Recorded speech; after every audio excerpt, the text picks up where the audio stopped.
Good evening, everyone. My name is Simon Jacobson. I welcome you. Last week I was in another part of the world, St. Louis, which is on the border of Illinois, Chicago. I spoke Thursday morning at an annual prayer luncheon at the Scott Air Force Base. So if I would test you, if you read my weekly emails, you'd know that. If you don't read them, I'm telling you now. But I heard Philip gave a very wonderful class. I don't know who was here, who was not. But regardless, here we are. Just want to make sure this is me, Simon Jacobson, flesh and blood. And I welcome you all and everyone on the web as well to this weekly class. I'd like to dedicate the class to sad passing of one of the members of this class's mother. In the Shloshim in the last 30 days, Tzipora Ahuva Bas Freda. So may her soul travel where it has to travel and give strength to her son and family and to all of us. And may this class serve her in the right merit.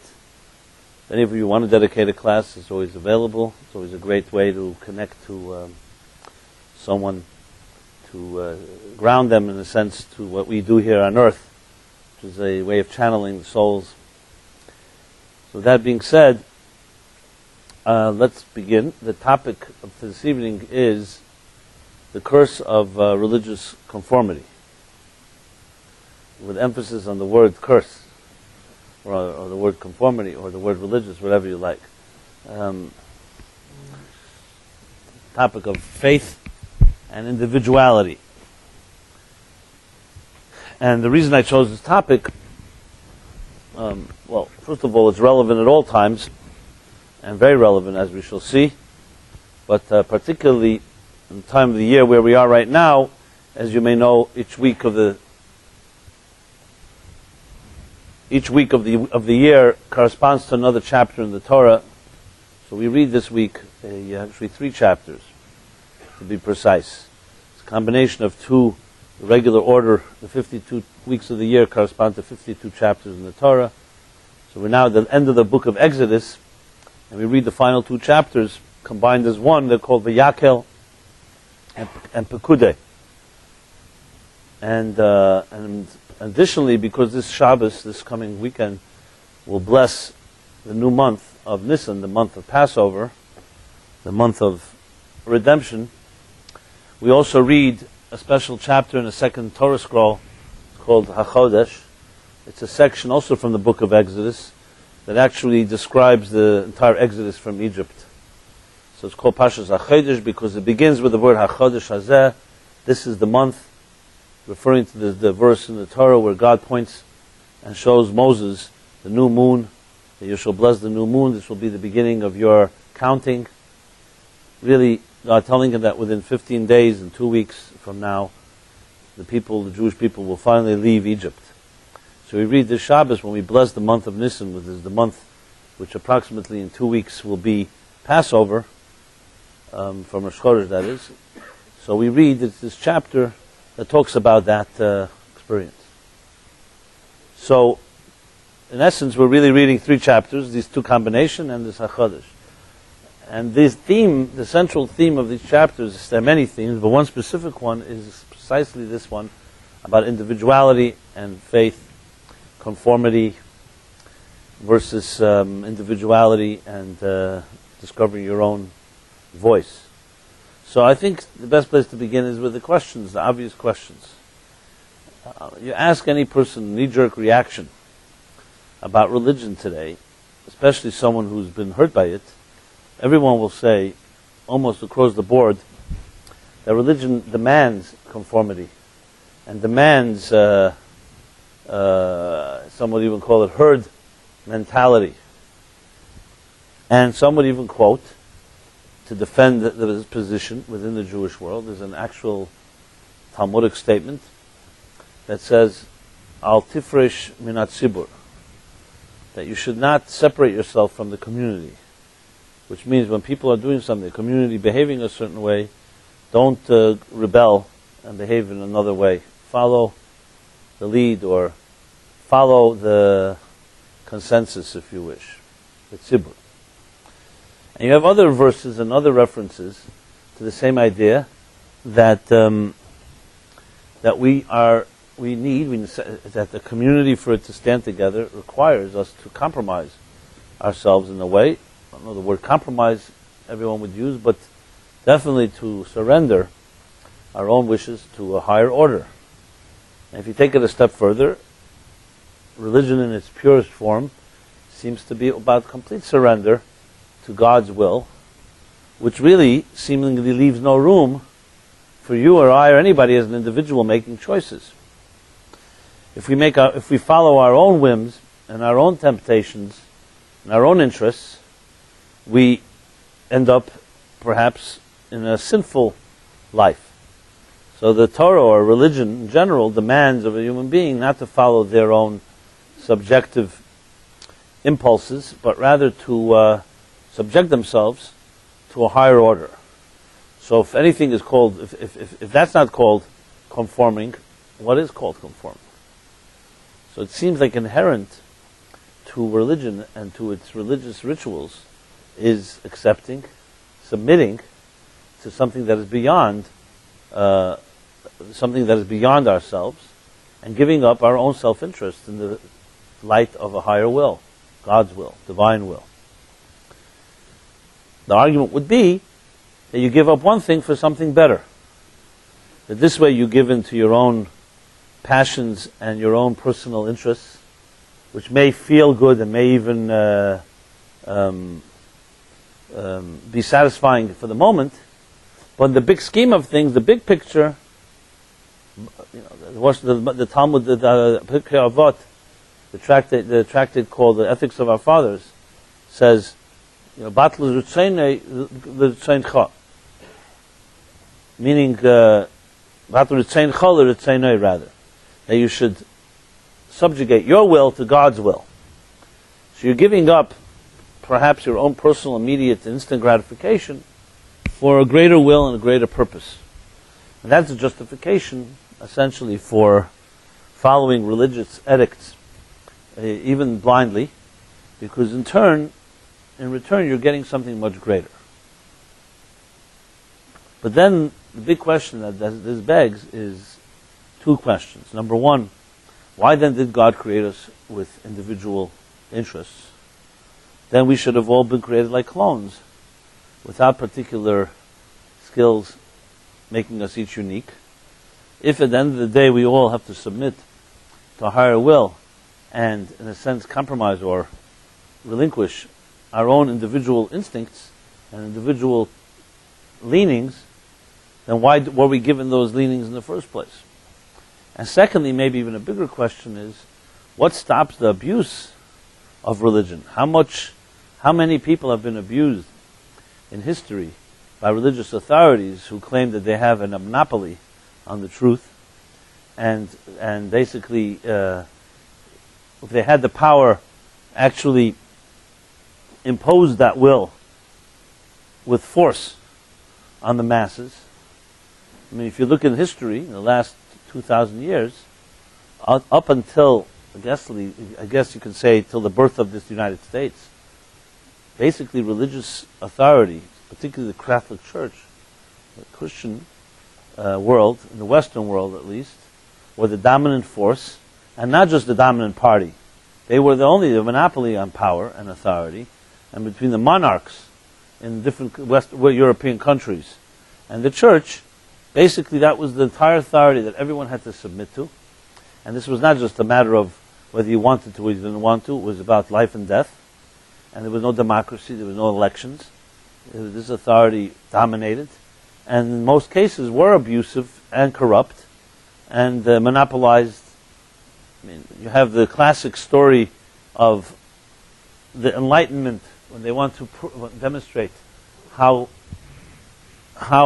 brutal and corrupt religious authority can be, is of course the classic story with the Church and Galileo, where they forced him to recant his theories about the revolutions of the celestial bodies, the sun and the earth, because he came out with what was called was called heretical at the time, being that it defied the classical interpretation of the church and how the earth and the sun and the planets move about.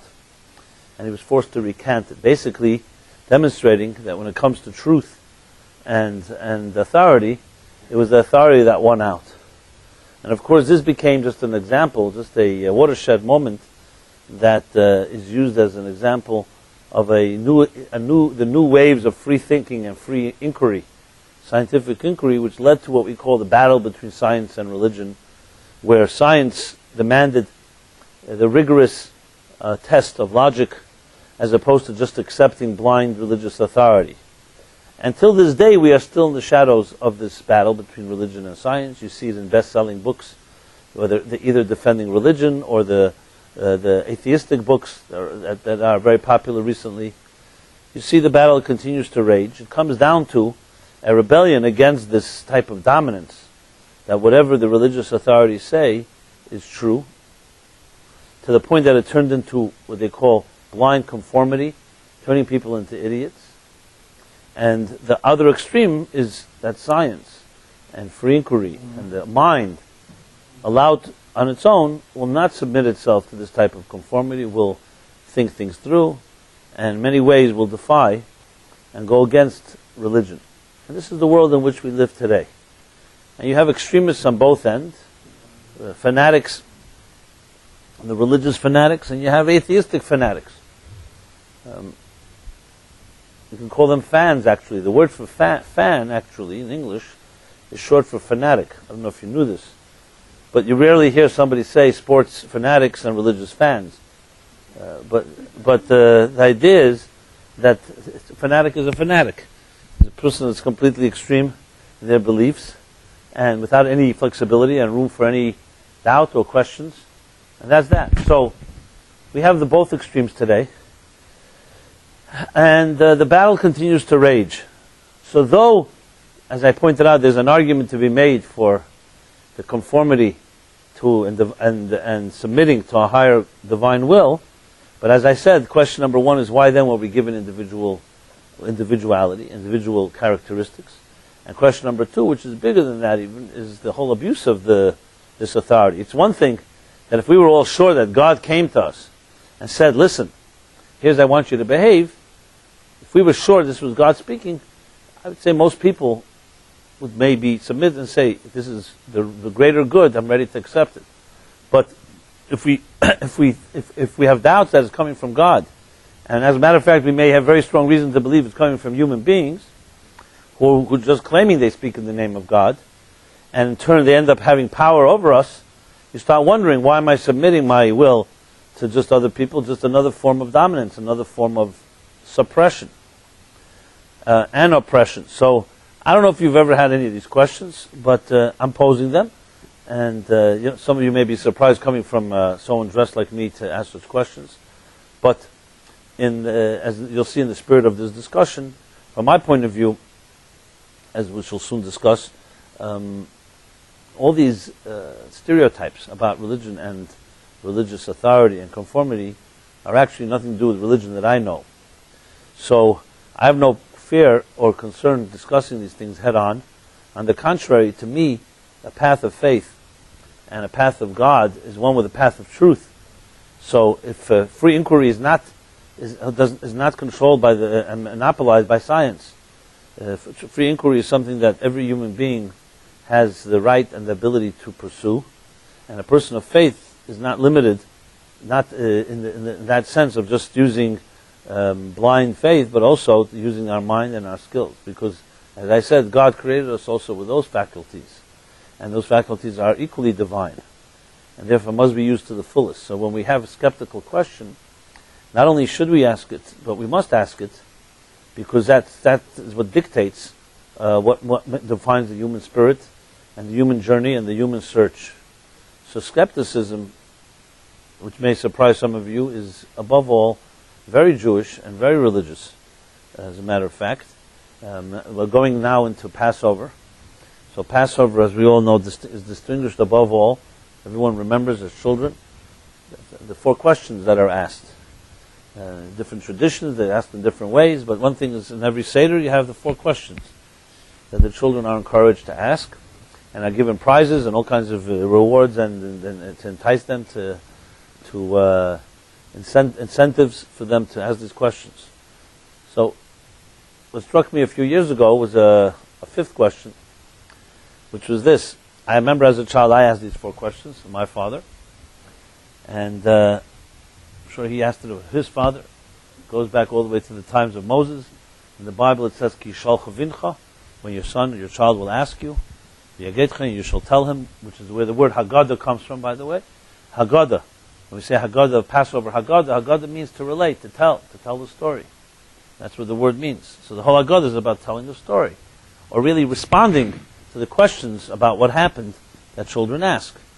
So essentially the passing on of tradition is a mitzvah, and that's Passover Seder. It's about telling the story to the next generation, that which we heard from our parents, and so generation to generation.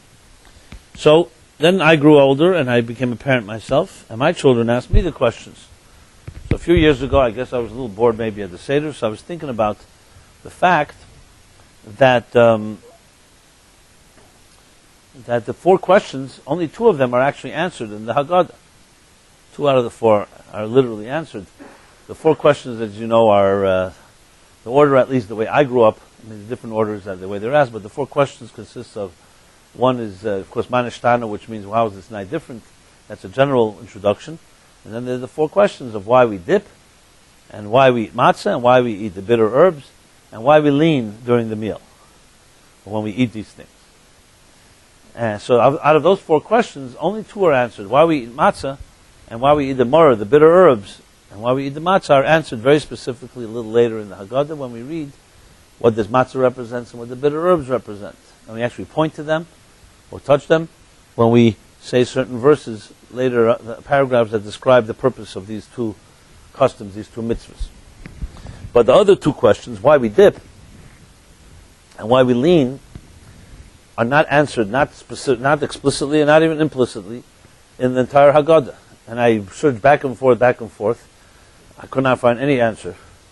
You have to look at other books to find the answer.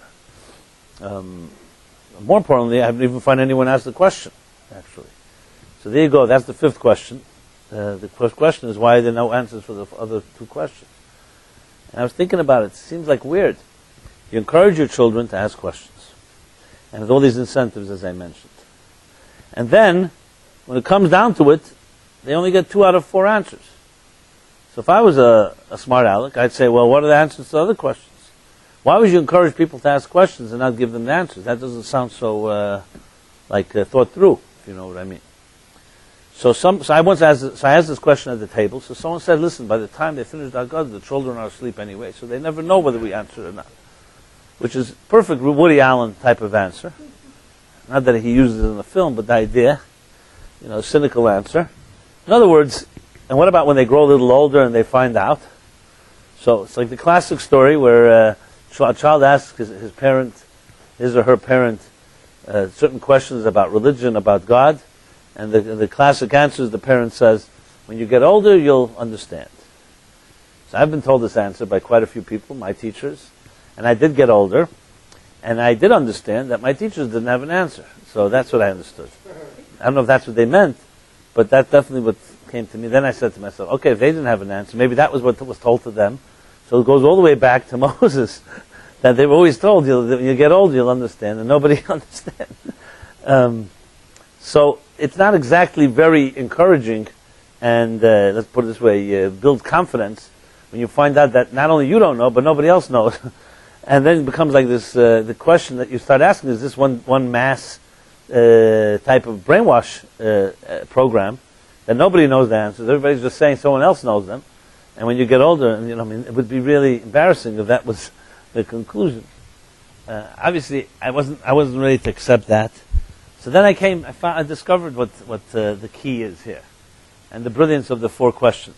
Just for the record, just to show you how this we'll call it a vicious cycle here.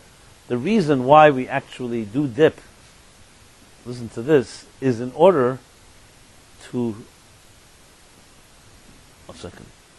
I think we got... Okay.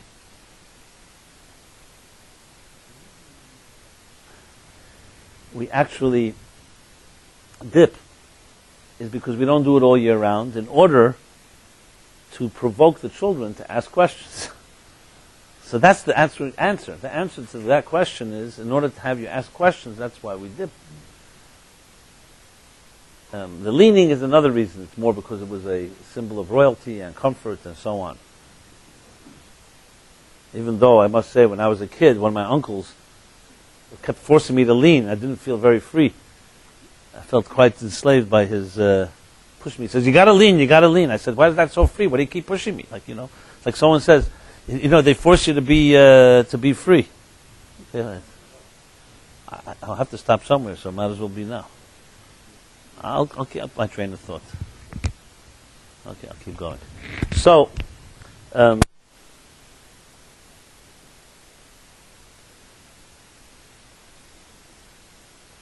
don't have the answers, is the secret to real freedom, and Passover is of course a celebration of freedom, the greatest freedom of all.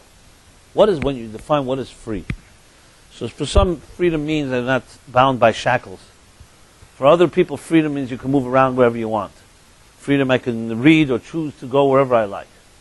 The truth is, all those definitions are not really legitimate definitions, which I shall also discuss soon. Freedom, the greatest freedom of all, is the freedom to not have anyone impose on you their will.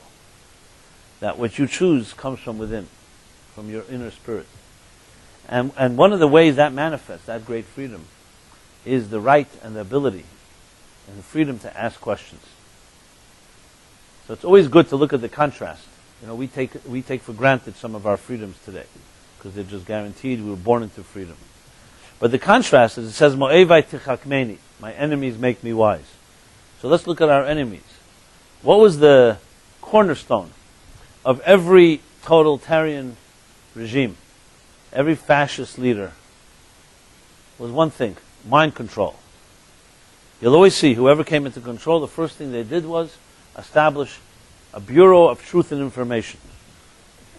As soon as you know there's a Bureau of Truth and Information, you can be rest assured it's neither true nor information. Why do you need a Bureau of Truth and Information? Let people just explore it on their own. Because you need to control minds. You see the propaganda machine that was brilliantly manipulated by the Nazis. Stalin in his own way, every leader like that. Control the airwaves, radio, TV in its time. Before that, newspapers, books. You must control the flow of information, because if people are allowed to see other ideas, it will challenge the authority of their leadership. I remember in 1968, 69, someone visited the former Soviet Union. Someone I knew in New York. And they brought me back an English newspaper that was published in the Soviet Union. And the cover was absolutely fascinating. The front page story, the headline, was a picture of a dark street with barely a bulb like burning out, the last bulb burning out. And they say the last remnants of the civilized city of New York finally have abandoned the dead city of New York. Complete fabrication. You could say a lot of things about New York, but one thing is not that people have not yet moved out. There are a few million people. You got to see this. A picture of a street. It looked like, like the last picture show or something. Like this was the last store closed down in New York City.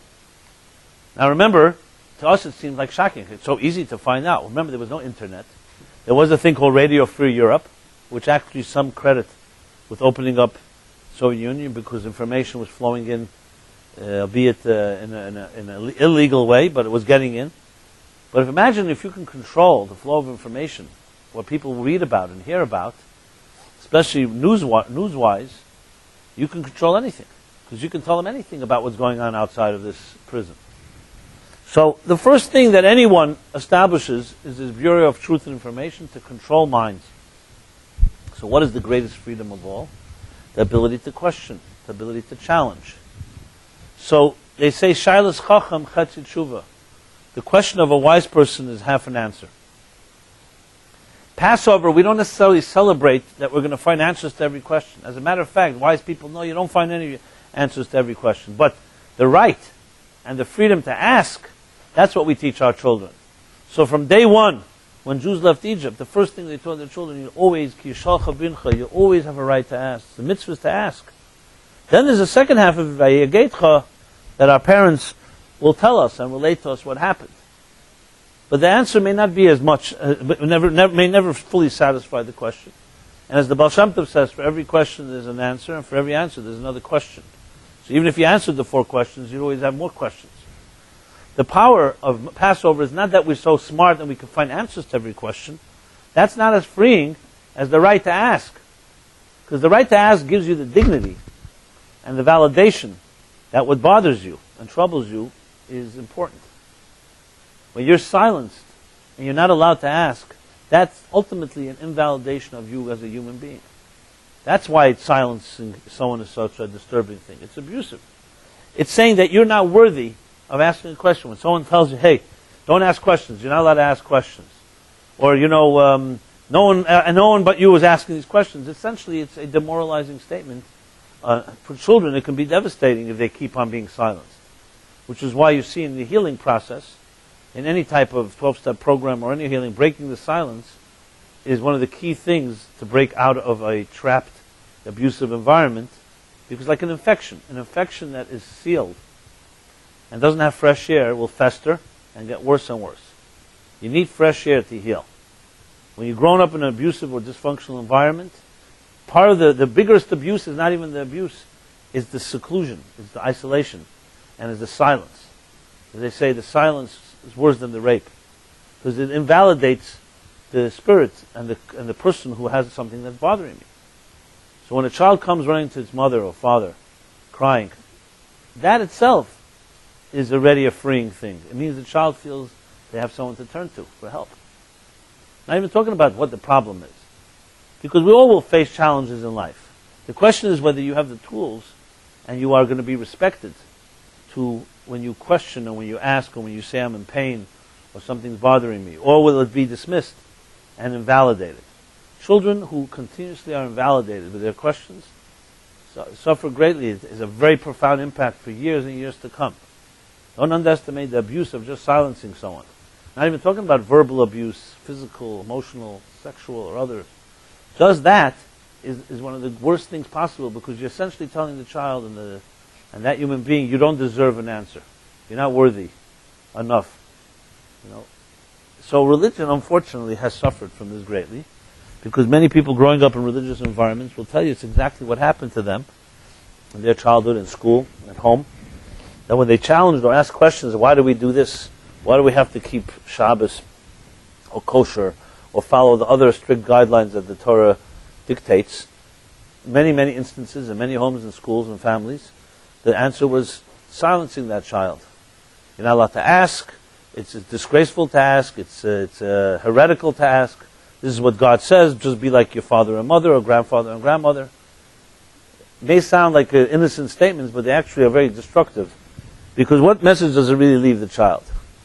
You could think, you're really teaching a child to accept a higher authority, or you're leaving the message that maybe you don't have an answer, and that you're afraid of questions because you're afraid if the questions are asked, it'll suddenly upset your whole so-called support system, and everything you thought was true.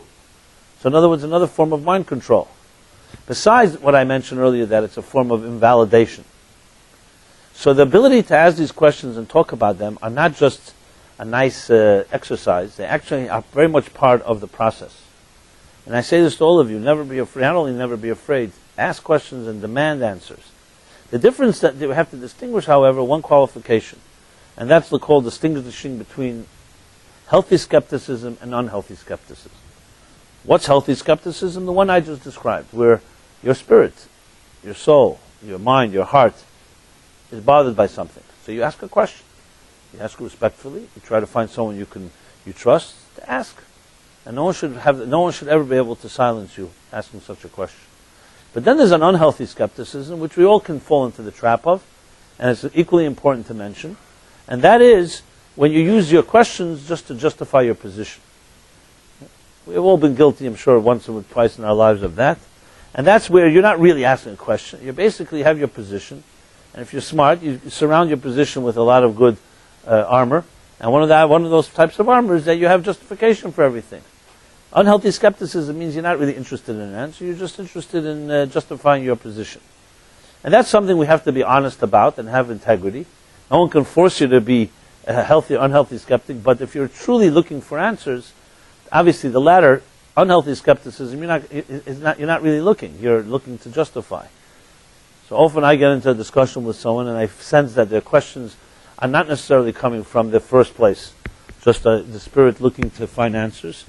So I'm not there to judge them, but subtly I'll say to the person sometimes, and tell me, and if you really get a good answer, will you change your behavior?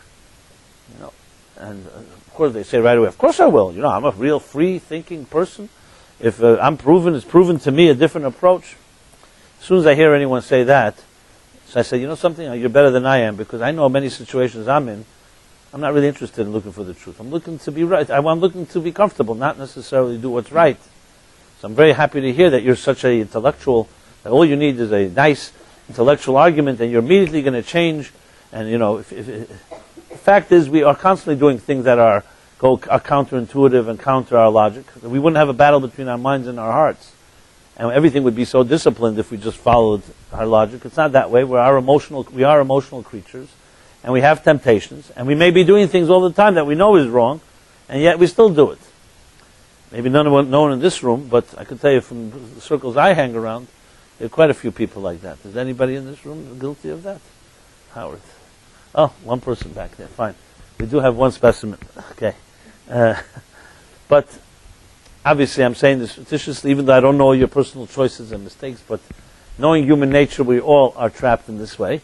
So that's why it's critical to qualify what I said, that even though skepticism questions are not just permitted, but very much part of the journey, at the same time, it's important to distinguish. There are times where you have to challenge yourself and not just say, you know, because you're asking questions just for justification purposes. How you distinguish between the two is not always so easy. You know, sometimes you do need a friend to help you determine, is my question a legitimate one, or is it just an excuse? But if you're an honest person, you at least will challenge yourself. And that's part of this discussion as well. So going back now to this issue of conformity then, how do we explain the two opposite extremes, seemingly paradox, contradiction? Because on one end, if you look at the greatest spiritual giants in history, and let's begin with Abraham or Moses. These were people who are anything but, they were the ultimate non-conformists. They were revolutionaries that pioneered a new path, defied the standard of their time. They were true innovators. And in essence, if you really think about a free spirit, the whole definition of free spirit is somebody that does not just buy into it because everyone else is doing it, but has that voice that allows your spirit to soar, to express itself. It's about self-expression. Yet, at what point and how did it happen that we have so much conformity that religion has become almost completely, exclusively conformist? You have this disparity between what people call themselves religious people call themselves spiritual people. Statistics show in the United States, for instance, that like 90% of Americans will say they are some form of spiritual people. They have some type of spirituality. And only 40% or so will say they're religious. Now that 50% difference is not differential, is not small little number. That's serious number. So clearly, religion and spirituality are not seen as synonymous, to put it mildly. As a matter of fact, many people see it as contradictory. And for good reason. You look around, the more religious somebody is, usually the less spiritual they are. And the more spiritual somebody is, the less religious they are. I don't know if it's directly dependent on one another, but the most spiritual people are not necessarily the most religious people. you could actually define it by this. If religion is more ritualistic, ritual and spiritual, even though there's only a difference between the SPI before the word ritual, are not in the same league. Meet most ritualistic, devout people, whether it's Jews or non-Jews. I speak for Jews because that's the circles I grew up in. They may be very good people, very kind, but you don't necessarily define them as spiritual people in the sense that they're looking to, they're trying to experience transcendence. They see their devotion and faith defined by actions. How they dress, how they act, what mitzvahs they do, how they pray. You'll see it in how they lead a seder. In very religious homes, the meticulous care of how they search. You could even say obsessive search for chametz. So those of you familiar would know exactly what I mean. They're searching for that last little crumb that we saw our grandmothers and our mothers, and who knows how far back it goes, looking for these last crumbs, every little corner, nook and cranny in the house. So if you're a skeptic, you look at it, it looks a little crazy. I say a little just to be respectful to my grandmothers, but it looks a lot crazy actually. Like you think, what are they obsessing? What's a big thing? There's a crumb. And it's just, and if you ask your grandmother or you ask people who do this, they'll say that's the way it was done. And we just respect the tradition. I'm not taking away from the beauty of tradition. You know, traditions sometimes are beautiful, even if they don't make sense. But it definitely wouldn't call it necessarily a spiritual journey. On the other hand, many people who define themselves as very spiritual, you don't find them bound to specific rituals, except when they choose to be bound by them. Should always add that. In other words, they define their journey by allowing their spirit to express itself, whether it's through meditation or other exercises. Not to say there isn't a discipline involved, but it doesn't have the same type of rigidity as you'll find, for instance, that type of commitment, like, as I said, looking for chametz, looking for crumbs before Passover, or how you are careful at the Passover Seder, how you eat and what you eat, and every detail. And of course, there are different levels of tradition. I'm using the extreme version. I don't even want to get into the details because I don't want to horrify anybody here. So you grow up and thinking, so what's going on here exactly? And then, of course, I'll get into even more taboo subject, which is the area of personal refinement. I know you may think, what's so taboo about that? You'll see in a minute. Do you see people who are very rigid and very, very, called muhudder? How do you define that in English? Very careful, extremely careful, radically careful with the detail of every digdukal shel divrei sofrim, as they say. Every detail, every nuance of, not just of the Bible, but every rabbinic ordinance. People like that, you see them also being more refined human beings. And what's going on behind closed doors when no one is around? Are these people less angry? Do they have less sexual perversities? And the list goes on. If you want to talk openly, you know, a human being has a full range of experiences. When you find someone who has, let's say, dresses in the most orthodox fashion, and you think them, if you wouldn't know otherwise, you'd think this is the most devout person you've ever met, at least externally. Is the same thing going on in their hearts and souls? Are these people have no temptations? Are they more refined, as I said? Are the characters and personalities of these people more ethereal than, let's say, their secular counterpart? That's hardly the case. Again, I don't want to make any blanket generic statements. There are good people everywhere. And there are people, just because you're ultra-Orthodox doesn't mean you can't be a good person. Some of them are my best friends, if I may say so myself. On the other hand, just because someone's secular doesn't mean they can't be spiritual and refined. So then the question really is, what is this disparity between ritual and the spiritual? When I say spiritual, I mean it in the fullest sense of the word. So someone who's the most careful person in kosher, will that person also be the most refined human being you'll ever meet? I don't think you'll meet anybody who's going to make that statement. I remember at a wedding, I was once at a wedding, and they put me at the worst table with the rabbis. For me, at least. Not where I wanted to sit. They thought I'm a rabbi. What can I say? They were confused. So I'm sitting there at the table, and they serve the first opening course. Well, before the opening course, some salad. Okay, and quite embarrassing to share this, but I want to share it because it demonstrates the point. Not embarrassing for me; it's embarrassing for the person sitting near me. And suddenly, one of these rabbis, without mentioning a name, who's known, suddenly stands up. I'm wondering what he's doing, and he stands up with a piece of lettuce in his hand, and he lifts it up to the light like that, and he's checking it in a way that not only our table saw it. I would say a good few tables witnessed this guy. He was really checking it from every angle. Now you think, what is he looking for, right? You probably don't even know. It's a thing called bugs or worms, whatever you want to call it, which is a question, and he's making sure that he's holier than everyone, thou, and everyone has to see this rabbi checking the lettuce. So he sits down, and I was going to say something to him, but then I didn't know. So whether I should or not, because it probably wouldn't make a difference. But thank God, another rabbi at the table, who had his wits about him, said to him, let me ask you something. And he didn't he said it, he phrased it in halachic terminology, so it was somewhat couched, the insult, but this is what he says to him. I want to ask you a question, halach, which is in Jewish law. If you eat a piece of lettuce that maybe has a worm in it, it's a sofek d'Rabbanan, it's called. It means it's a questionable act from the rabbinic perspective. But if you insult someone in public, it's a issa d'oraisa, which means it's a biblical prohibition. So when you have the choice between the two, which one would you do?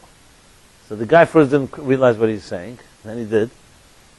Getting up in public, in front of, meaning that you're essentially insulting the hosts, because you don't trust their catering, you don't trust their hashgacha, whatever, you don't trust that someone checked this lettuce. So he says, don't eat the damn lettuce. What do you have to stand up? And them, there's a third solution here. He had to demonstrate that he's holier than everybody. And by doing so, demonstrated being obnoxious and condescending. I'm not even getting into the Chil Hashem, which is another grave sin. Chil Hashem is desecrating God's name. Because if someone was sitting there that was not, let's just say, so religious, a secular, sees a rabbi behaving like that, what impression does it leave him about Judaism and about God? And that indelible damage is worse than all. First of all, it's one of the gravest sins, the sin of desecrating God's name.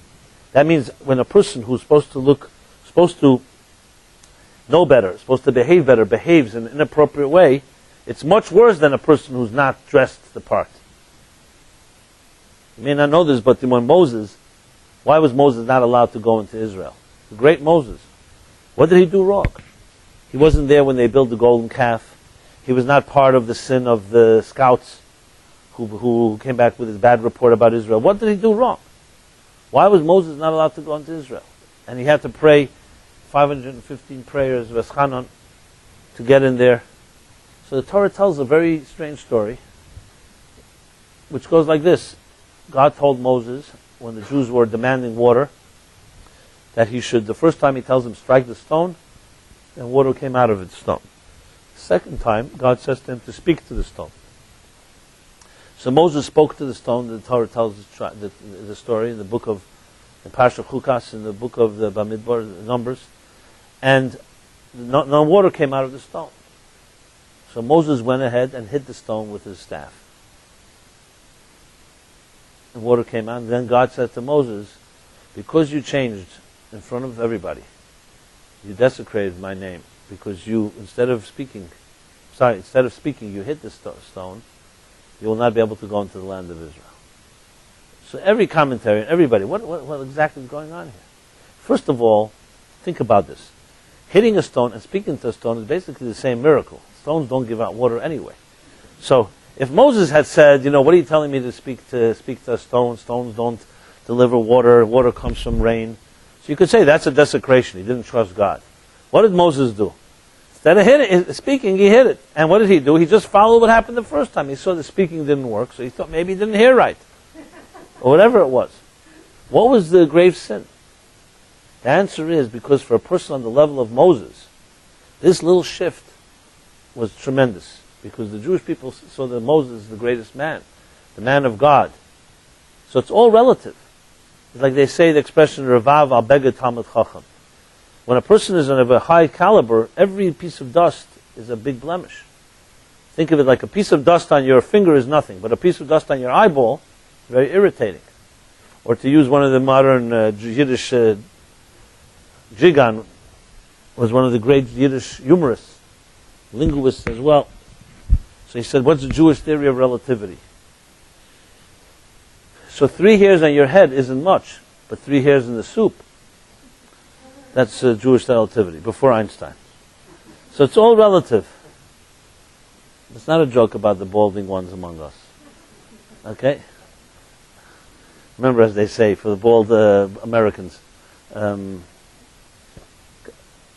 God created a few perfect heads, the rest he covered with hair. Okay? So in case you're balding, you can use this once. Good pickup line.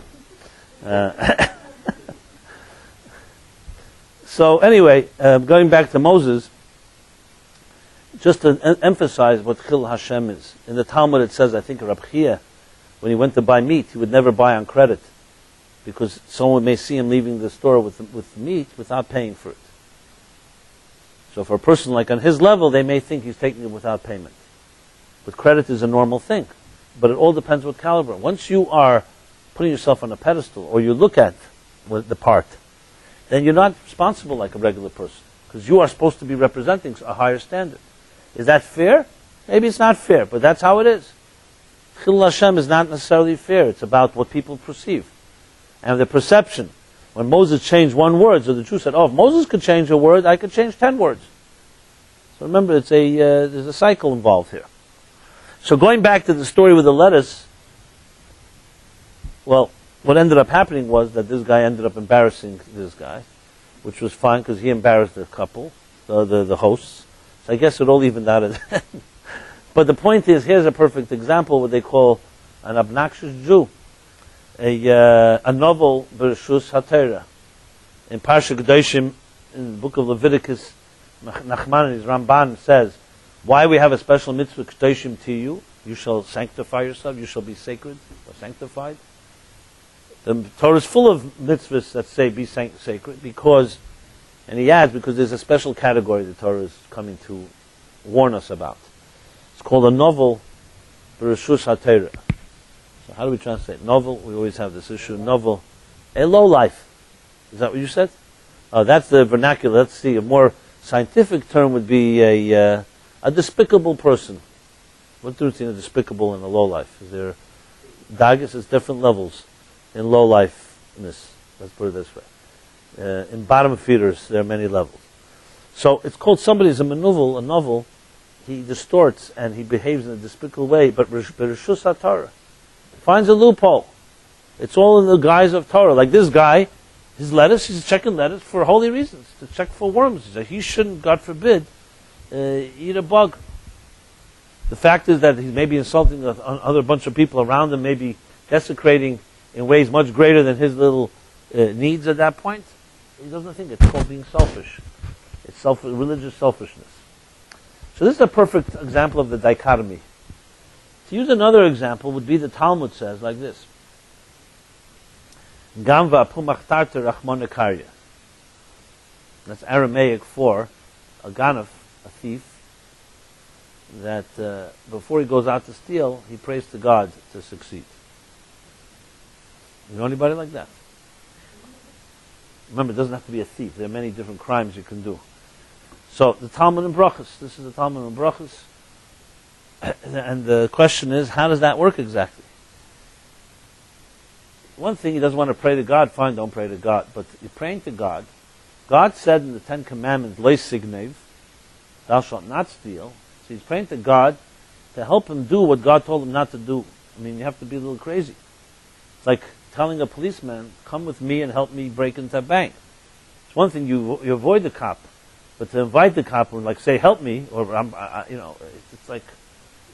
So one of the explanations given for this is because Amunah faith, is what's called in Hasidic terminology makif. Not necessarily integrated. You could have faith, but it hovers above you. It's not shaped your personality yet. So you have the faith, and it's real faith. You believe in God. You believe what God says. But the bottom line is, it hasn't yet affected your personal behavior. So you can believe and at the same time do something that defies that belief in the same moment. And we all are guilty of it in some way or another. People, if you believe in God, it doesn't mean they follow everything God tells them every second. And sometimes in our own distortions, we'll even pray to God to help us do what God told us not to do. It's not because we're thinking about it, calculating. It's just because both are true, but they just have not found yet harmony with each other. So the idea of religion has to be really redefined and revisited, which is what I would like to do now in the whole context of everything I've been discussing here.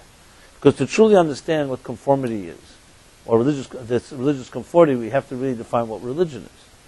As you shall see, religion and conformity is an oxymoron. The fact that it says, Al tifresh min hatzibur, I shall explain a little later, which means not to separate yourself from the community.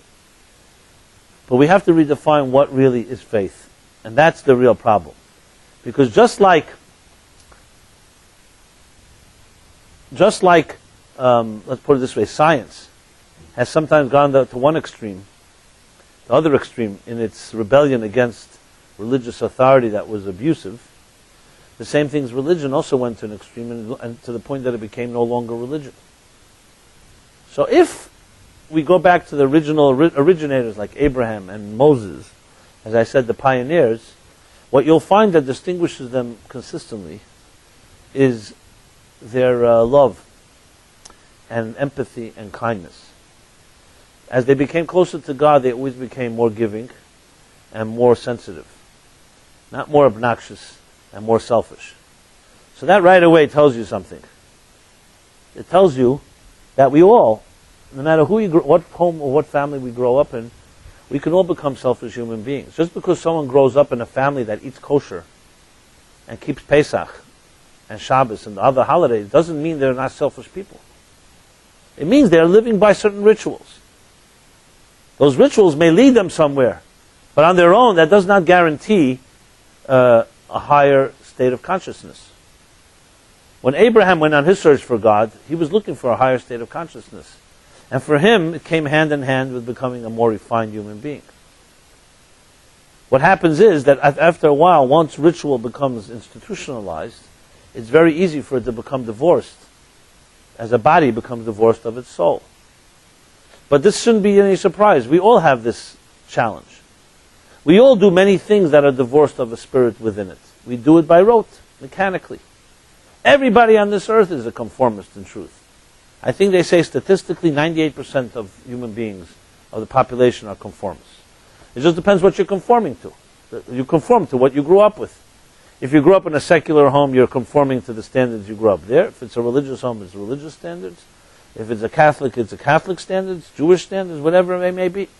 So you have a bunch of conformists. It's just a question of what mechanics they're doing.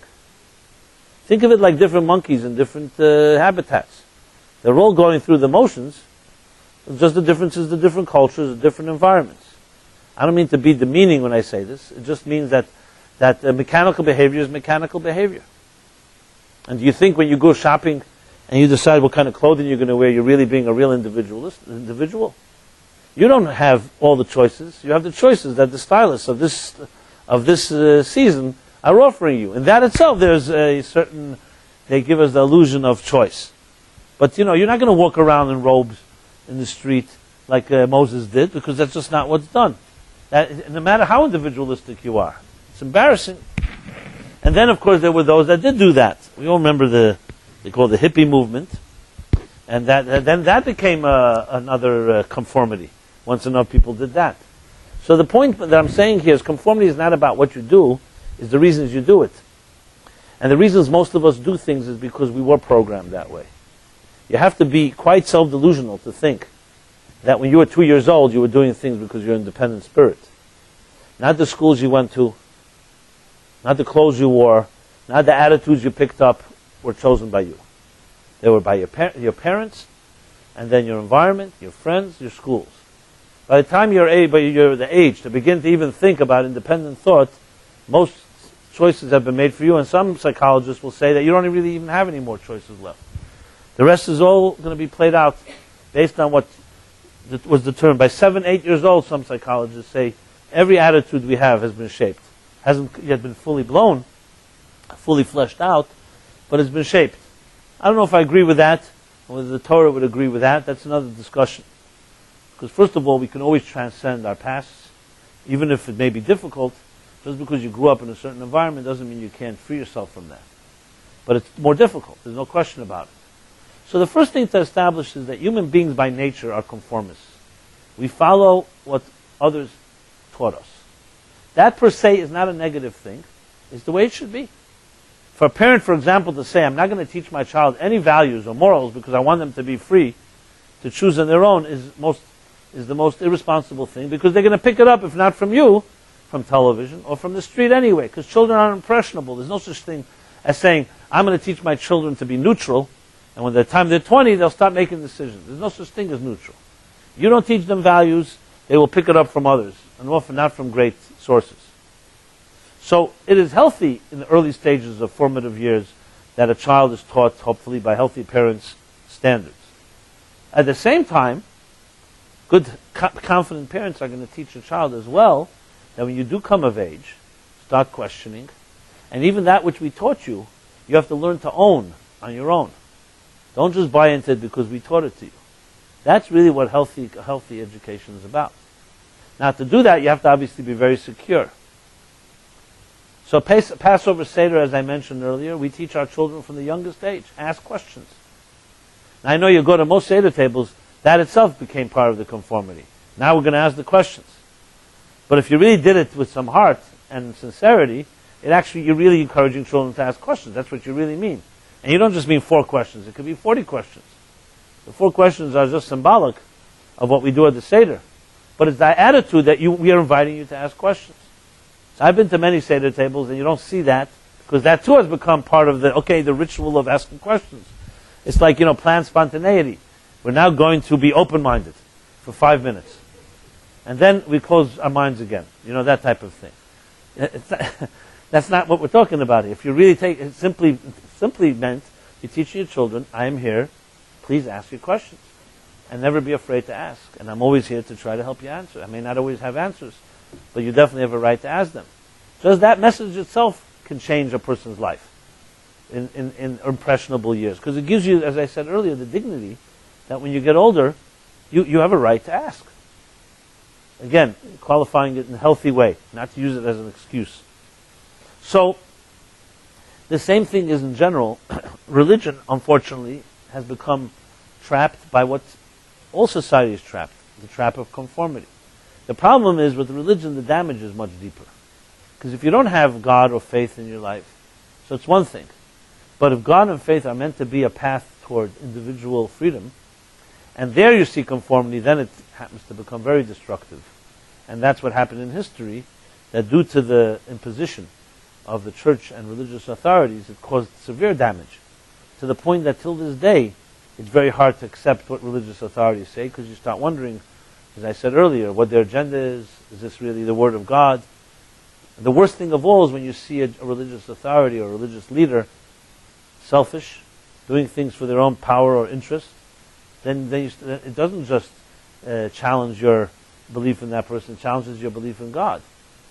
Because that's where the message of God is supposed to come through these people.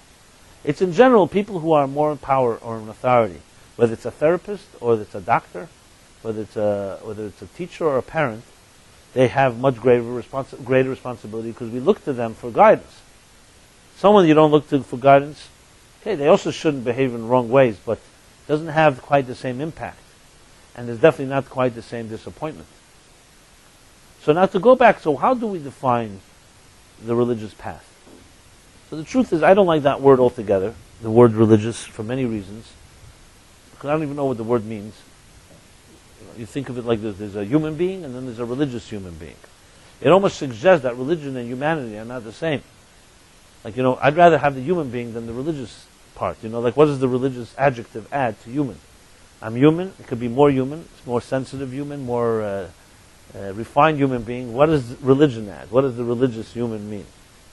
And to me, because that question is not answered, then religion develops its own stereotype, which is usually not defined in very healthy ways. So I'd rather use words that are made straight from the Bible itself. So Abraham grows up in a pagan world. And it was a very materialistic world, and people worshipped themselves or gods that were created in their own image. And what he began searching for was something greater and higher than what is man-made. That's Abraham's journey. And he came to discover the secret of the Bible and of the Torah and of Judaism, that the human being was created in the image of God, not the other way around. It's not like it all begins with us, and then we try to figure out how God fits into our lives. It begins with God, and we try to figure out how we fit into God's reality. And this isn't just a matter of semantics, it's a major shift in thinking, in consciousness. For Abraham, and for all people seekers in his spirit and his path, the search for the divine and for God is the search for truth. And it's a search for yourself. In other words, the whole idea of discovering the God and discovering what God wants of us is not a search for some type of conformist rituals. It's a grave mistake to think that mitzvahs and commandments is the end of the journey. When you say a mitzvah, it implies a commandment by someone who commanded it. There's a mitzvah ha-mitzvah, which means there's one who told us that mitzvah. The Talmud actually says that someone who studies Torah or does mitzvahs but forgets that there's a God will ultimately forsake the mitzvahs too. So the concept of just having ritual without spiritual, it goes back from the beginning of time.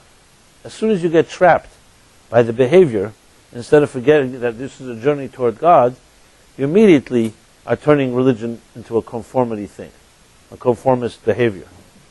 So for Abraham, it was the other way around. He was searching for God, and that search came to discover that the way to do so requires certain commitments. In that sense, mitzvahs are more than just commandments. Because commandments sounds like an imposition. Well, actually, not sounds like it is an imposition. Someone's commanding you to do something that you wouldn't have done on your own. Or almost commanding you to do something though your inclination is not to do it. The word mitzvah really means connection. It's a commitment. It's a commitment. So think of it this way. If, as an example, music. You love music, and you love the melody, and you love what it does to your soul and spirit. And then you want to go ahead and sing or play an instrument. There are commitments. There are rules of how you play an instrument. You don't just bang on a piano or another instrument. There's a way to do it. No one would say that those rules and guidelines are some type of conformist system of enslaving the mind and the heart. These are disciplines necessary to release the music. Because you hear the music. But if you only saw musical notes, excuse me, or you ask children who are forced to go to music lessons, they'll tell you they hate it because they don't yet see the results. They just see that they're being forced to sit for an hour and just train themselves mechanically to do something. So they may do it because they have no choice or because there's incentives. The people imposing upon them are trying to teach them to be great musicians one day. But if you're able to hear the music and then you're told, this is the way it's played, no one would see that as a form of conformity. The fact that there are only that many musical notes on the scale, is that a limitation? The fact that you cannot create a new musical note. Say, listen, I'm an individual. I want to create a new individual, a new musical note. It doesn't work that way. Where does your individuality express itself? By taking the musical notes that exist. And there are infinite amount of combinations that you can contribute your particular voice.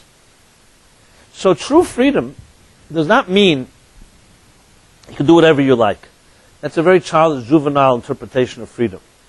I know people who do whatever they like and they're the most enslaved human beings possible. They're running for their lives. And on the other hand, I know people who sit 8 hours without moving and they're the most free people because they've chosen to be doing what they're doing.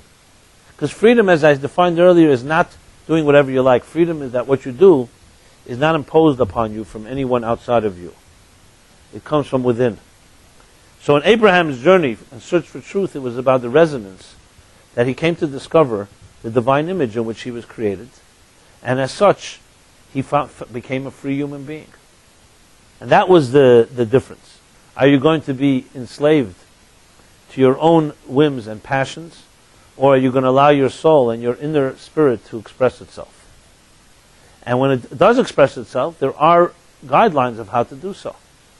But those guidelines are not seen in any way as a conformist approach. They're simply tools. And when you see it as tools to express yourself, they cease having that all the stigma and all the limitations of what we call conformity. Now, it definitely has been lost along the way, this message or secret, but this is the essence of the journey.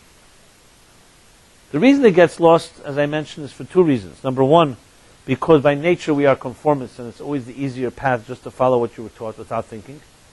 And number two, because religion itself and communities have trapped themselves and trapped their communities into this type of what we call closed-mindedness, insulation, that doesn't allow any fresh air because they're afraid of its effects. Many people who feel that if I was allowed to do whatever I like, I would defy the system, so they don't want to let anyone else do anything they like. They don't want to allow questions into the picture.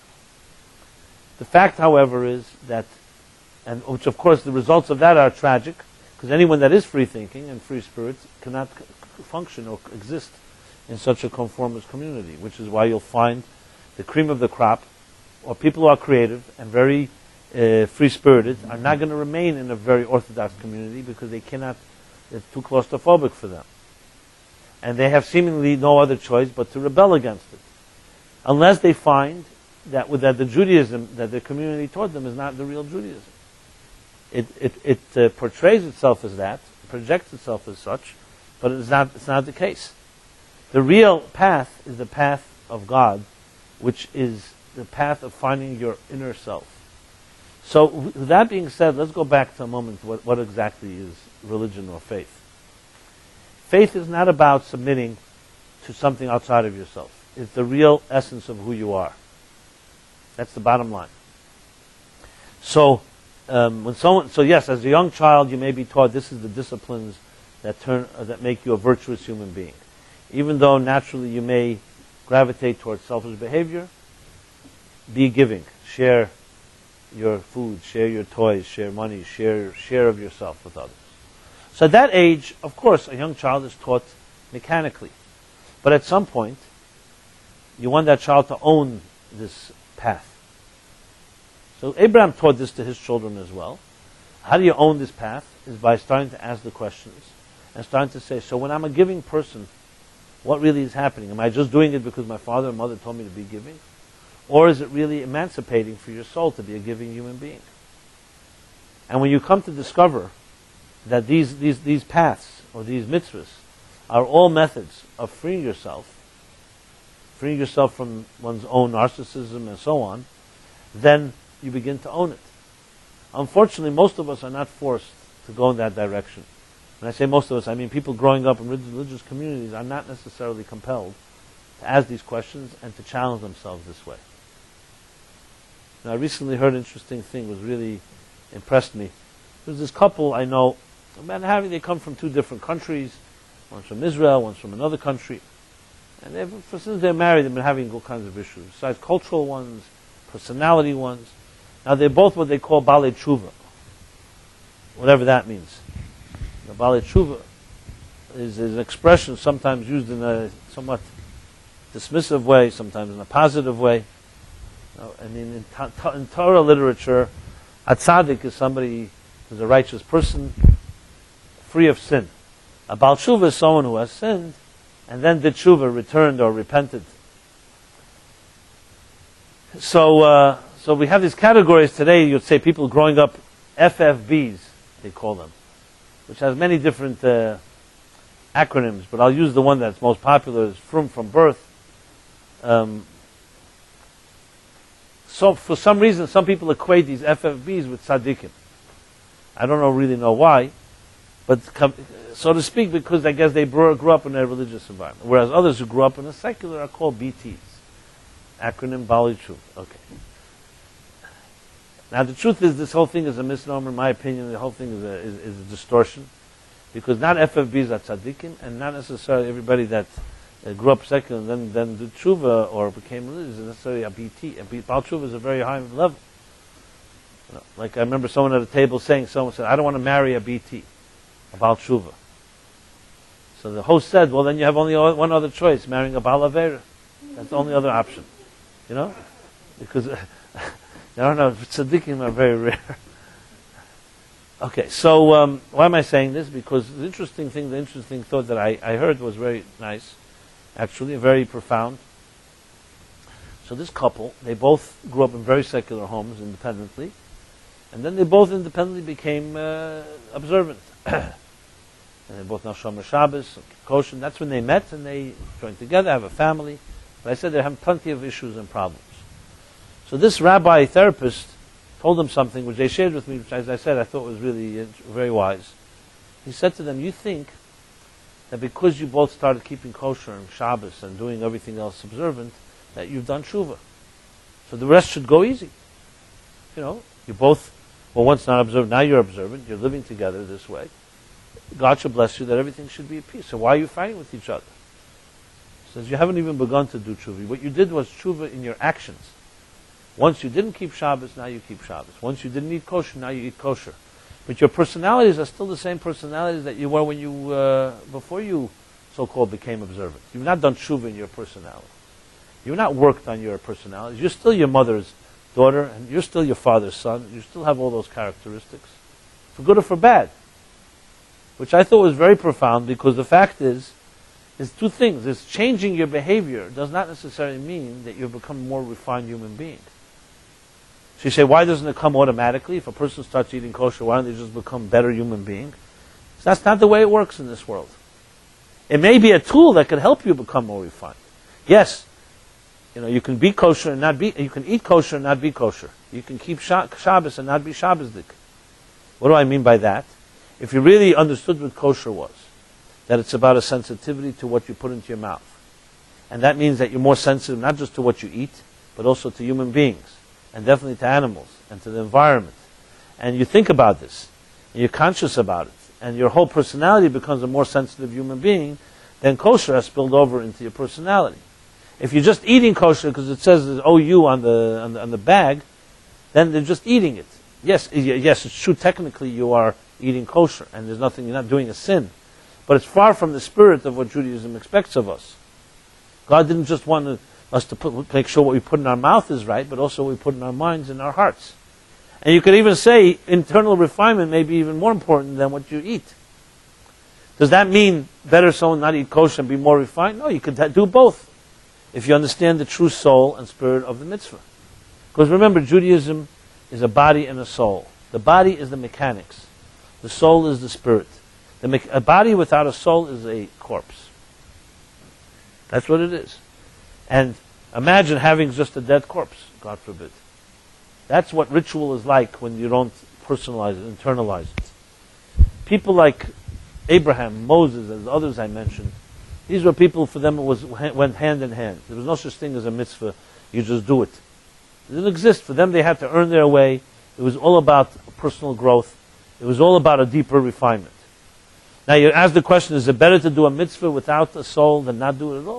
Of course it's better, because sometimes behavioral changes bring deeper changes. Even in psychology, that's the way. If you say thank you enough times, you start feeling it as well. But you have to at some point think, not just the lip service, but think of what you're saying. There's some people who say thank you and they don't mean it. Then there's some people who mean it and don't say it, which is equally problematic, because no one knows what's in your heart. So there's something to be said for a type of connection, body and soul, where you say it and also feel it. So in that context, when you talk about religion like that it's about discovering the real essence of who you are, which is really discovering the God within yourself and the God above. It's really much more about individuality than it is about conformity. As I said, at an early age, there's no question that's the way we educate our children. Send the child to school, there are rules and there are guidelines, whether we like it or not. But ultimately, it has to become something that is about your spirit being freed. So then, what is this? Then this concept, as I mentioned, al tifresh min hatzibur, that you should not separate from the community, you shouldn't stand out, you shouldn't rebel, etc., etc. So I'll ask the question in a different roundabout way, the same question, similar question. Why is it when you go into a synagogue, it seems like everything is about conformity there? There's a minyan, you have to pray when everybody else is praying, we all say the same words, Shema, this prayer, that prayer. If we're all speaking to God from our hearts, why should we be even saying the same words? Does one person communicate the same way as another? Some of us, Hebrew is not our most comfortable language. Why say it in Hebrew? So it's true, you could pray in English technically, but if you want to so-called be of the advanced prayer service, you go along with what everyone else is saying. What's so freeing about that? And we say that tefillah is avodah shebelev, is the service of the heart. Let's say you wake up in the morning and you really have a lot of issues that are bothering you, or you're in deep pain. Why can't you just speak to your father or mother or whatever you want to call God, like you'd speak to a dear friend, and just speak from your heart? Why are you being forced to have to read the same prayers again and again? If that's not conformity, what is? So how is that consistent with everything that I'm saying here? So I want to go back to the musical note analogy, and you'll see the answer to this. In the musical notes, of course you can sing any way you like to sing. But there are methods, time-tested and time-proven methods, that if you follow a certain rhythm and structure, your song will be a much more powerful one. So King David, a big part of the tefillah of prayer is from the book of Psalms. King David says right in the beginning of Psalms, what's the expression? I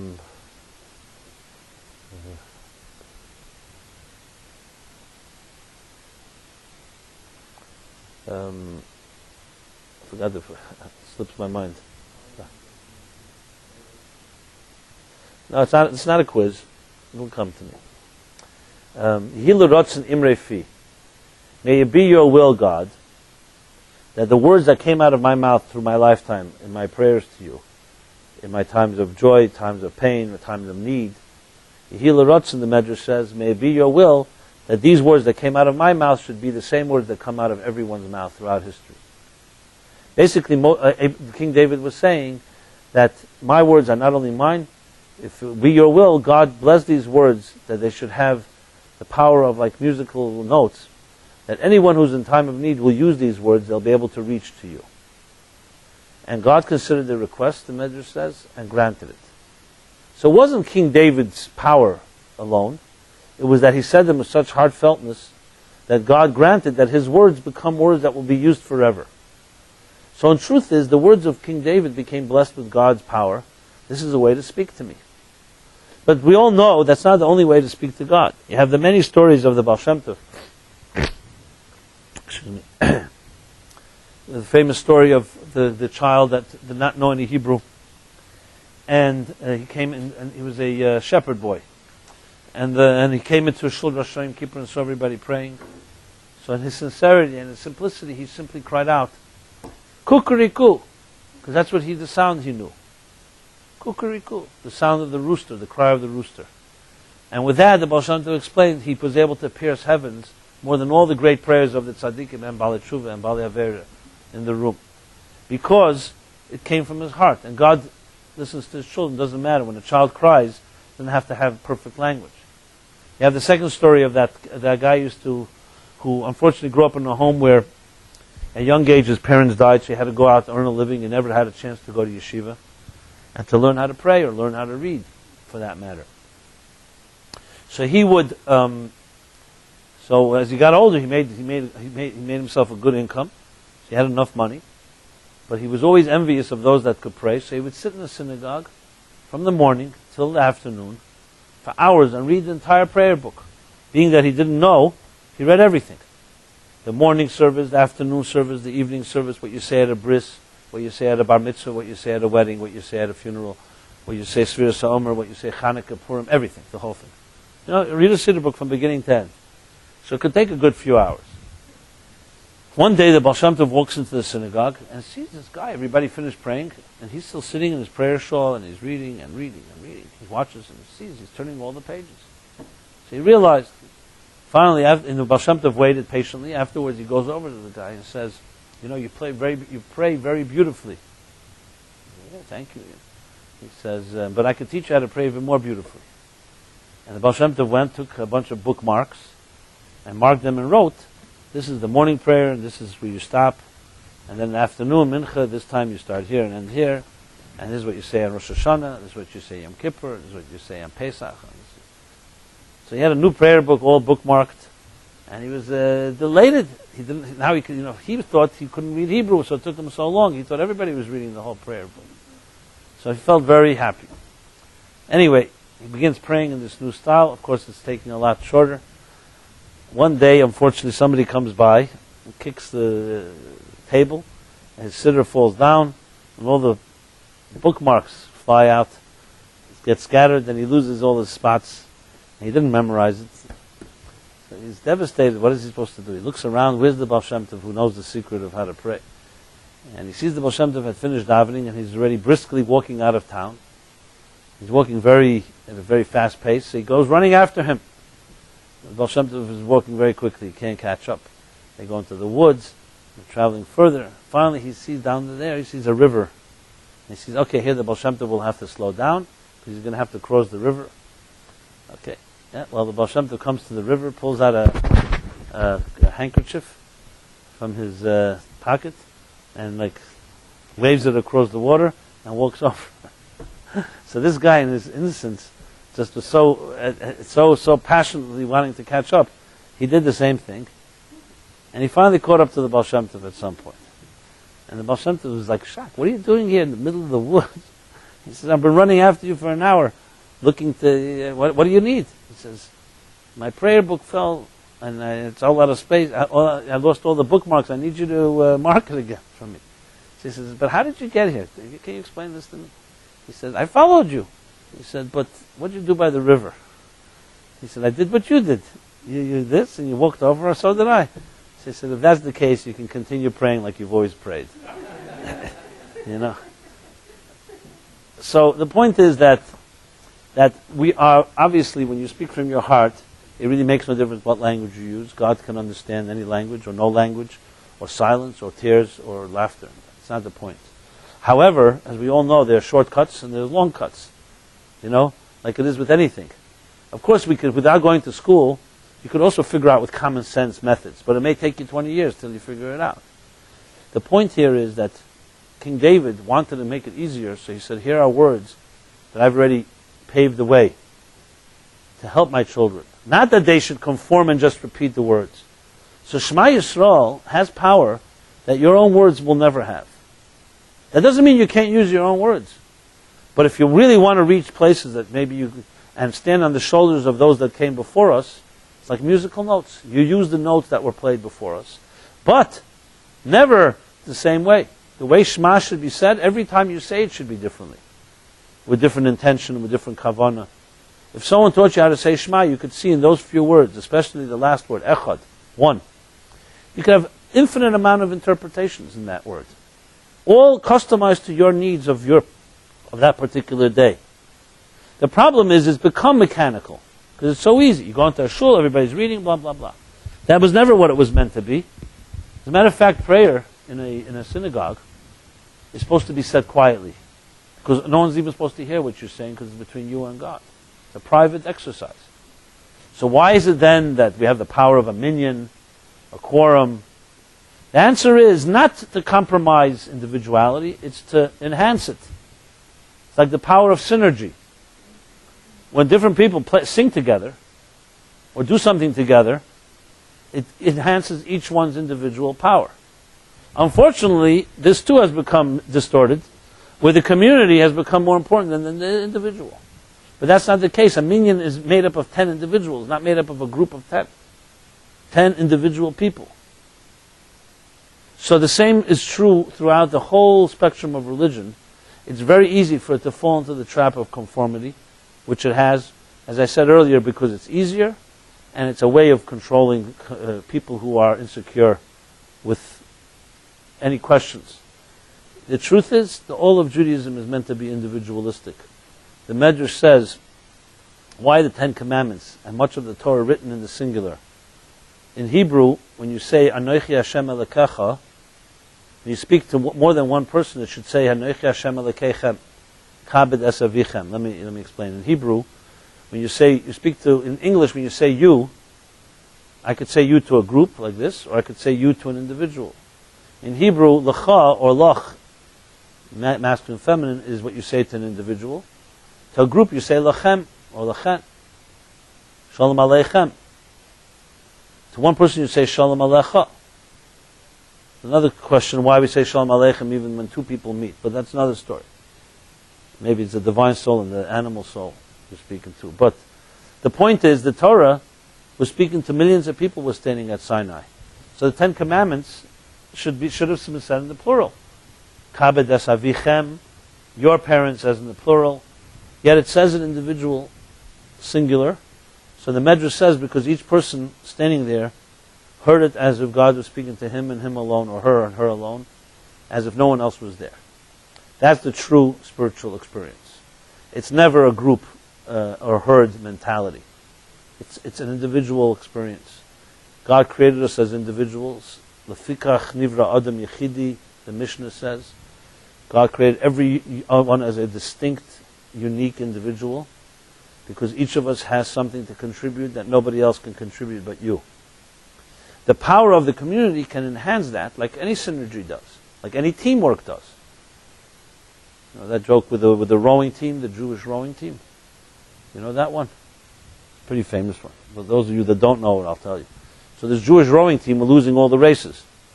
So someone said, listen, why don't you go and figure out how the Harvard rowers are doing it? You know, some Ivy League university. So they go, and he comes back, he says, very simple secret.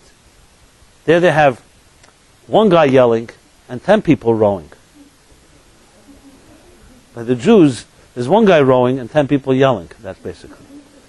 That was the secret. So, group mentality, group can enhance individuals when there's teamwork. Look at the best projects is when you have a team. Each one knows exactly what they're supposed to be indispensably doing, and it complements everyone else. If everybody's doing the same thing or the boundaries are not there, they'll destroy each other. So individuality and conformity do not have to be mutually exclusive. And that's where the two chapters, Vayakhel and Pikudei, come into play. Vayakhel means community, kehillah, kal. Moses gathered them together. From there we learn the mitzvah to gather together on Shabbos, to pray, to daven, to study. Vayakhel kehillas. A kehillah, it means a group, a community. On the other hand, Pikudei means to count. When you count, it's individual. Every piece of gold, silver, copper. And yet these two chapters come together this year and many other years to emphasize that they are not contradictions. That when the individuals are strong, the community is stronger, and the community is strong, the individuals get stronger. The problem becomes when one overshadows or compromises the other. Now you may say, how is that possible? Individuality and group should not work together. It's not so. Look at your own body. Look at the universe.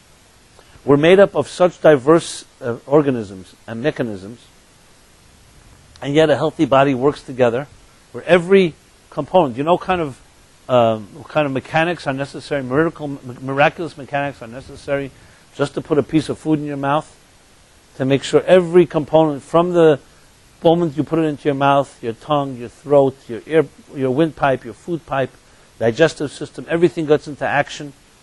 The saliva, I mean, there's so many elements, millions and millions of elements just in a small little act like that. And a healthy human being, they all work together. Should one component not do its job, all the others are compromised. Should they all do the same job, they also would be compromised. So harmony within diversity is very, very common in nature. It sounds paradoxical, but it's not. That's how great things are made. that you have different pieces, each one knowing its role, and then you have some type of unified or symmetry that connects them all. And then the parsha, the third chapter, we read HaChodesh. So I'm being brief because of the time, but I said the themes earlier. HaChodesh comes to emphasize that the opposite antithesis of mechanical Judaism. B'chol yom yiyeh beinecha chadoshim, the Torah says.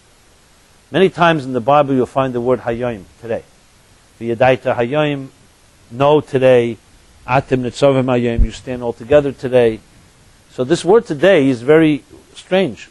When is this day today? When Moses said it, it was thousands of years ago. When we say read it today, it's the year 2010. Some Rashi brings from the Sifri, the Medrash, that Hayom is emphasizing that when you read the Torah, when you do a mitzvah, it should never be like an old tradition, like something that was yesterday or 2 days ago. It's as if it was given to you anew today. Think about it.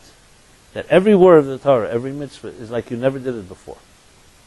Imagine what Shabbos would look like and what kind of impact it would have on homes and families if every Shabbos looked different. And not like the same thing, you come Friday night, your father falls asleep at the same place, argues at another place, you sing the same songs, the same chant, maybe a little different recipe from week to week. But basically it becomes mechanical by rote, and it's in a way an insult to God, because it's like doing things in automatic pilot. So once in a while, you need that in every relationship. But imagine a relationship, can a relationship be dynamic and thrive if it's completely mechanical? So HaChodesh Hazeh Lachem, this parsha that we read about the renewal of the moon, is about the message of renewal. That we have to infuse our lives and our rituals with a freshness and renewal that's only possible when you connect to the kavanah and the spirit, the intention. That when you say Shema, each time with a new way, in a new way. Now, can this be practical for all of us? Can you do it always in a new way? I don't know if you can begin that way, but that definitely is the objective. So comes Passover soon. We should not be doing it the way we did it last year. It should be some type of fresh approach. You know how the best way to do it fresh? When you make it relevant to your life. Is your life the same as it was last year? It's never the same. Our lives are constantly changing. So if you're able to look at Judaism as something relevant to your life, so as your life changes, you have to look into the Torah, the same musical notes, and play the music differently. And you have both strengths, the strength of continuity, but also the strength of renewal. And that's where these 3 chapters all come into play. I can elaborate a lot more on this, and there's much more to say, but as hopefully this was helpful to some extent. So I want to just conclude, being that we're going to have a few more classes till Passover. I will be focusing on some of the themes of Passover as we get closer, especially the week before Pesach. But I also want to emphasize to everyone here that above all, the message of this evening is that we are all born conformists, and we naturally can gravitate to there, whether we like it or not. Nobody likes to be called a conformist. That's why if you ask a room of people, how many of you are conformists, nobody ever raises their hand. I've tried this. But the fact is we all gravitate to that's the easier way. The damage of that is, above all, it doesn't allow you to be you, because you're conforming to other standards. And especially when it comes to faith and God and religion and Judaism, where the whole point of it is tools to actualize yourself as an individual. I want to bless everyone with the strength and the courage that we take from this week's chapters, and it gives us that power to access something unique in your soul, some unique music that you give off, that you emit, that nobody but you can contribute to this world. And together, each of our musical notes together create this beautiful symphony, which on one hand requires each of our notes to be played, but also we complement each other. So may that be the case, and we should be able to play music many years together in a healthy way. And I hope this is part of the spirit of this class. Before I conclude, I want to make just a few announcements. First of all, some of you familiar with this book? Okay. So, first of all, there's only a few available, but if you want to get them, you can get them. Do I should lift it? Okay, fine. But above all, I want to say this. We are now producing a new edition for this because it's out of print. So if anybody's interested, and we could use the help, trust me, to dedicate or sponsor part of this publication, please see me after the class. I mean, dedication opportunities range from whatever you're comfortable with, whatever you're able to. But we could actually print a dedication in the book. So if any of you are willing and feel, I think it's a great honor. This book has helped many people. And linking your name or name of a loved one, I think is a great schus. I want to offer that to anyone here. And I encourage you to take me up on it. As I said, I'll be here. And nothing is too small, and nothing is too big. Let's put it that way. I should mention that as well. So that's regarding the Omer book. The second thing is we also have here The Soul of the Seder, which I did a few years ago. It's 15 steps. It's actually an excellent tool it actually walks you through like a workshop through the 15 steps of the Seder. And it's a great way to lead a Seder or to be inspired by one. So that we have that as well as this CD. And finally, I will be here next Wednesday, the coming Wednesdays. The Wednesday of Passover, of course, we won't have a class. That's in 3 weeks from now. Like 3 weeks, yeah. And tomorrow night, Philip will be giving his 7 p.m. class. What else can I say? Again, I want to honor that this class was dedicated in honor of Tzipora Ahuba Bas Frida. And finally, may we all have a very spirited week, and we'd love to be able to see your individual voice come alive. Thank you so much.